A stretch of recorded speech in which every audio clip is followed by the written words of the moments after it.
evening all. I'd like to welcome you to Rowad Majlis. Tonight we have the launch of Rowad Talk. So I hope you all enjoy your evening with us, and I hope it's going to be educational and informative for all of you. So welcome to Rowad Majlis.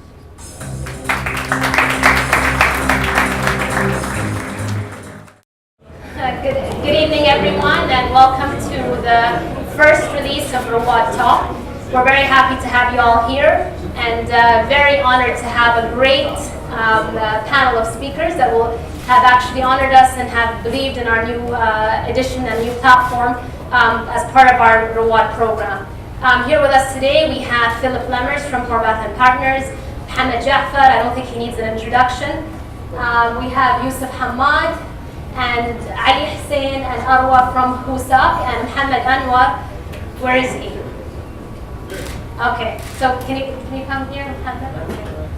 All right, so we can see you at the front. So if you can please give them all a round of applause for being here with us today. So I'd like to bring forth our first speaker, Philipp, if you could please come up. And just to remind everyone, just to remind everybody that just in case you didn't see the email that came through today and you didn't notice all of the different hashtags, if you'd like to participate in the conversation today as part of our focus of technology, please use the hashtag on Twitter, hashtag RowadMajlis4 to tweet in your questions.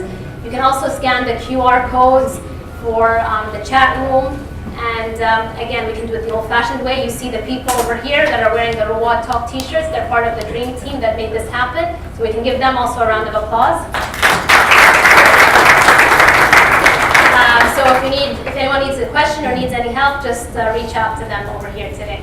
All right, so thank you, Philipp, first of all, for being a part of the first Rowad Talk. Let me just get adjusted here. Oh, perfect. We're very happy to have you here, and he's flown all the way from Abu Dhabi or Dubai. All the way. All the way, yes, for the dramatic effect.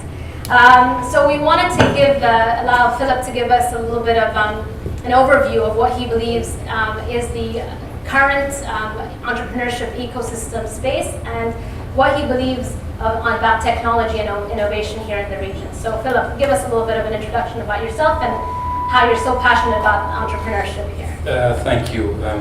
First of all, thanks for having me. Thanks for the invitation. The chairs are indeed a bit difficult to maneuver, especially with my shaped body.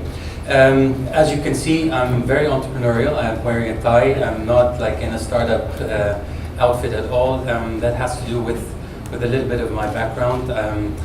I work in consulting for the last 10 years, mainly with startups and innovation, but my clients are usually government clients. So most of the clients I've served, and this is from Asia to America and from South Africa to Finland, have been government clients seeking to support the private sector and more specifically the startup ecosystems in terms of funding, in terms of regulatory space, and in terms of also non-financial services. In my previous life and before I joined Rowad, I worked for PwC, which is also quite a known name. As PwC has its own accelerator and also cooperation with Techstars on the Internet of Things acceleration global partnership. This is also something I was responsible for here in the region. Latest projects, as you've probably seen in the little booklet out there as well, was the Sheikh Mohammed bin Rashid Fund to Finance Innovation in the UAE, which comes probably with some elements of acceleration as well, and is a startup funding tool that will help the ecosystem to flourish over there as well. So yeah, that's a little bit of my personal background and what I want to speak to you about today. It's basically a couple of things that are related to a question we're going to ask in just a few moments, but maybe just a few words, like why is innovation important and why is entrepreneurship important? From an ecosystem perspective and also from a government perspective. For governments, obviously innovation and entrepreneurship is the backbone or the future backbone of knowledge-based economies. We all know that, you all know this. And obviously innovation at some point leads to trade. And trade and foreign direct investments are the drivers for economic growth. And if you look into the statistics and if you look into how economies develop, the center of gravity for global economic power is shifting towards the east over the last couple of decades. Every decade, the power of the economy moves towards the east, and currently the epicenter is right here in the region. So what that means is that not only does the region have tremendous potential to materialize and leverage that growth potential it has, but also with the Silk Road, the new Silk Road coming from the east from a macro perspective, that gains a lot of more traction as well. Now for governments, the driver for economic growth, and for entrepreneurs themselves, innovation is important to survive. It's a competitive advantage, it's a way of making money, and it's a way that needs still a cultural shift in the region, but it's also a way of renewing economies, of getting a younger generation into self-employment, into jobs that haven't existed before. If you look into the statistics, like all of us, or at least the younger generation, will work in jobs that are not even created or existing today. Technology shifts further accelerating that change of, let's say, economic impact and growth, and also raising obviously a lot of questions. Philipp. So while you were saying that, you're talking about the different, parts in the ecosystem, so maybe we can ask the audience about where they see the biggest gaps in the startup entrepreneurial ecosystem in Bahrain. So whoever has actually scanned the polling code, please start to, while Philipp is speaking, start to poll your answers. So we only have, I think, one person that is interacting with us, so please... I thought this was already the result of No, everyone. not yet. So while Philipp is, speaking, I mean, unless that already we got, okay, perfect. Okay, so we have some of the results. Has everyone has everyone polled their answers? Okay, so Philipp, what can you tell us about what you think about the polls here? So funding seems to be the most, yeah? I agreed with Ed this morning that we're going to make a little joke and he's going to applaud for the joke, so I'm going to make it. No, of course all of you are together 100% right. Okay.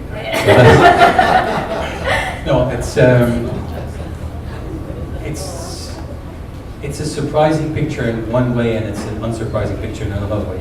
Let's take a little bit of stock before I get into more of the details. Obviously, all of the three topics are somehow interrelated, and ecosystem comes with OC, and they're even changing live as we speak. So, okay, fine. It's roughly the same. I see 29.4, 50 now. Okay. Thanks. So ecosystem by definition is obviously a complex interdependence of certain things happening together and working together in a certain way. Government obviously well positioned to work on the regulatory side and must work on the regulatory side. Funding and non-financial services, I'm going to come to that, in what way this can be a split role between governments and private sector institutions. Now, if you look into the Global Innovation Index, and if we take Global Innovation Index, Global Entrepreneurship Index, if we take FDI flows, if we take the e-government development index as indicators, again, not the flat statements, but as an indicator of where we stand in the region. Let's look at Bahrain. Bahrain has actually lost points in the Global Innovation Index. It has made up scores. It went from 62nd place to 59th place to 57th place through 2014, 15, and 16. However, at the same time, we've lost scores. So we're now at 35.5 score, whereas the global average is somewhere around above 62. Now, what does that mean? In itself, it first of all means that there's a lot of room for improvement. Second of all, if you look, and this is more important from what government and regulatory side can do to that, what causes this comparably low score? It's caused by a relatively low efficiency of innovation. What does that mean? A lot of the governments in the region and actually globally have worked longest times on the input side of innovation. So how can I educate people? How can I make sure that the business licensing processes are in place? How can I make sure that enough access to capital is there, etc. But the outputs, so what does the private sector make of that offering that the public sector gives to them, is below expectation, and it's below what it could achieve. Philipp, sorry to just interrupt you here, but once in one of our conversations we had, you were explaining to us about the difference between copycat innovation and innovation. So what does that mean, and how does that play into this regional ecosystem here? And is it okay or is it not okay? Well, again, I think it's different views that you have to take. First of all, copycat innovation is something very popular in the region. It's business models that have proven to be successful globally, and if they can be successful here in the region as an initial trial to test out what entrepreneurship means, that's absolutely fine. And they contribute to the economy just as well as other innovations do. If you want to improve on the scores, however, if you look at it from a macro perspective and into those innovations that actually create those verticals, that create that national value from a government perspective, obviously you look into more than just that. And to give you one example, the potential for that is there. I'll actually give you two examples. One example, and it's part of the, let's say, first initial batch of the Innovation Fund, is a desalination innovation. It's patented. It's by a young, very smart and obviously talented young man in the UAE, Faisal Marzouki. He invented a way to use desalinated water to produce energy. So what he's done is he takes the desalinated water, which has very high salinity, against the Gulf water, and through reverse osmosis creates energy. So that leads to a self-sustainable pool of energy that actually feeds the desalination process. So it has a couple of components. It ticks a lot of boxes the government strive for. It's local talent, it's solving a regional and potentially global problem with a high potential for commercialization, which are all three factors that innovation from a government perspective should achieve.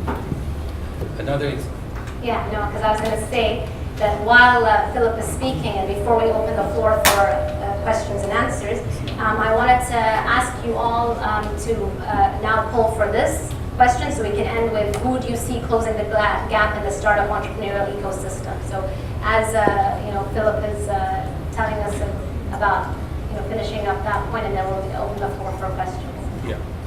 So collaboration is probably the right way to go. And why do you think that? Because if you look into all the successful models of startup ecosystems and true ecosystems, starting with the Valley, starting with the developments that you see in Austin, starting with the developments that you see in Romania, with the developments you see in India around the new clusters opening up there.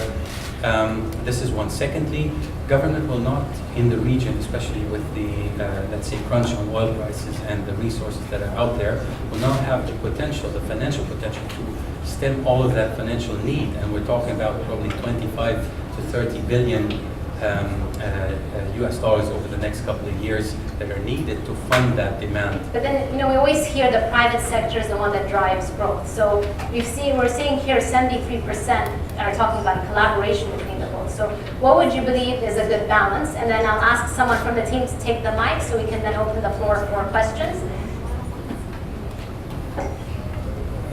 You need to specify the question too. Sorry, so we always hear that private sector is the one that drives the economic growth. And now we're seeing that the audience have polled the collaboration. So what's a good collaboration? Is it 50-50, private sector, public? Is it more private sector, less public? What do you think is, like, from your perspective, from like an advisory perspective, what would you believe is the good mix, at least for here in the region? I think the closer we can get to 100% would be good. So for private sector? No, for collaboration. If you can close that gap through a pure collaboration between government and private sector, you have exactly the ecosystem that you want. You have a seamless interaction between the players. You don't have this, here's the private sector, here's the public sector. You have the best mix of the two worlds, and I believe, especially how I've seen governments being operated here in the region, they're much closer to being entrepreneurs themselves, and especially also in Bahrain, than in the European context. So the more collaboration you can have in innovation entrepreneurship, the better it is, I think. Okay, so on that great positive note, I'd like to ask the audience, does anyone have any questions for Philipp here? And for those of you who are standing there behind, we have some seats up here in the front, so don't be shy. Yeah, I'm sure your legs will get tired.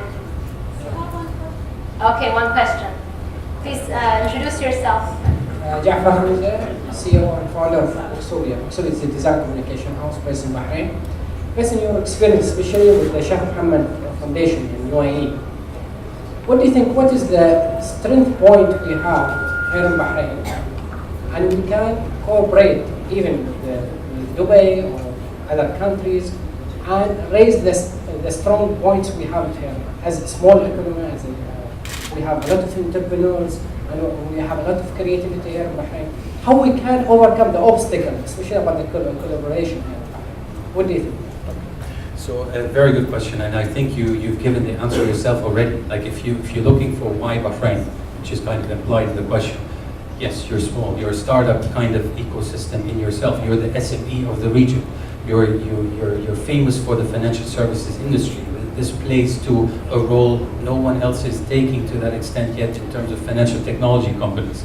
So you can combine ICT with a strong focus, for example, on fintech. Yes, and you're touching on a very important point as well in terms of collaboration beyond borders. Like we have VAT introduced across the GCC. We're looking into collaborations through families, through historic roots across the region. So why not use that and collaborate even on that note? And yes, there's a lot of very attractive companies in the first batch. A couple of them got accepted into the Sheikh Hamdan Future Accelerator just recently. So why not use that potential across the region as well? I completely agree with you. Both in terms of funding and private corporations.